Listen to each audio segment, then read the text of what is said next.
எடப்பாடி பழனிசாமியின் குரல் பாஜகவுக்கான டப்பிங் குரல்தான் என முதலமைச்சர் மு.க.ஸ்டாலின் கடுமையாக விமர்சனம் செய்துள்ளார். உங்களில் ஒருவன் என்ற தலைப்பில் அவர் வெளியிட்டுள்ள வீடியோவில் பல்வேறு கேள்விகளுக்கு பதிலளித்து பேசியுள்ளார். அதில் மத்திய பட்ஜெட் குறித்த வினாவுக்கு விடையளித்துள்ள முதலமைச்சர் மு.க.ஸ்டாலின் தமிழகம் முழுவதுமாக புறக்கணிக்கப்பட்டிருப்பதாக குற்றம் சாட்டியுள்ளார். தமிழ்நாட்டுக்கு நிதியை வழங்காமல் மத்திய அரசு தொடர்ந்து வஞ்சித்து வருவதாகவும் கூறியுள்ளார். டெல்லி தேர்தல் முடிவுகள் இந்தியா கூட்டணிக்கு சம்மட்டி அடி என்று எடப்பாடி பழனிசாமி கூறியிருப்பதற்கு பதிலளித்துள்ள முதலமைச்சர் மு.க.ஸ்டாலின் அவருடைய அறிக்கைகளை பார்த்தால் பாஜகவின் அறிக்கைகள் போன்றுதான் இருக்கிறது எனவும் கூறியுள்ளார். எடப்பாடி பழனிசாமியின் குரலே பாஜகவுக்கான டப்பிங் குரல்தான் என தெரிவித்துள்ள முதலமைச்சர் மு.க.ஸ்டாலின் இதையெல்லாம் பேசுவதற்கு முன்பு எடப்பாடி பழனிசாமி தன்னுடைய தோல்விகளை பற்றி யோசித்து பார்க்க வேண்டும் எனவும் குறிப்பிட்டுள்ளார். பட்ஜெட் கூட்டத்தொடர் முடிஞ்சிருக்கு. தமிழ்நாட்டுக்கு இந்த பட்ஜெட்டால என்ன நன்மை கிடைச்சிருக்கு? தமிழ்நாட்டுக்கு இந்த பட்ஜெட்டால என்ன நன்மை கிடைச்சிருக்கு? தமிழ்நாட்டை முழுசா புறக்கணிக்கிறாங்க.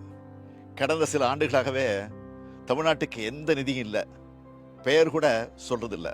மாநிலங்களை கம்பேர் பண்ணி ஒன்றிய அரசு வெளியிடுகிற எல்லா புள்ளி விவரங்களையும் தமிழ்நாடு சிறப்பாக செயல்படுறதா ரிப்போர்ட் கொடுக்குறாங்க. ஆனால் பணம் மட்டும் தரமாட்டேன்னு முரண்டு பிடிக்கிறாங்க. மாநில அரசோட நிதியை வச்ச திட்டங்களை பண்ணுன்னு சொல்றாங்க.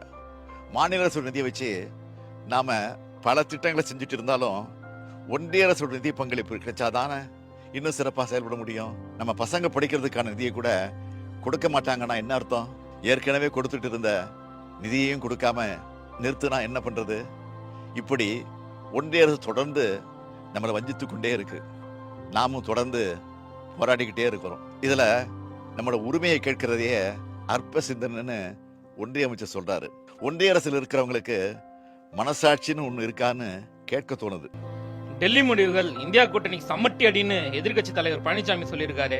நான் ஏற்கனவே சொன்னதுதான். பழனிசாமியோட அறிக்கையை பார்த்தா பாஜகவோட அறிக்கை மாதிரி தான் இருக்கும். அவருடைய வாய்ஸே பாஜகவின் டப்பிங் வாய்ஸ் தான். நாம கள்ள கூட்டணி சொல்றத நிரூபிக்கிறார் பழனிசாமி, அவ்வளவுதான்.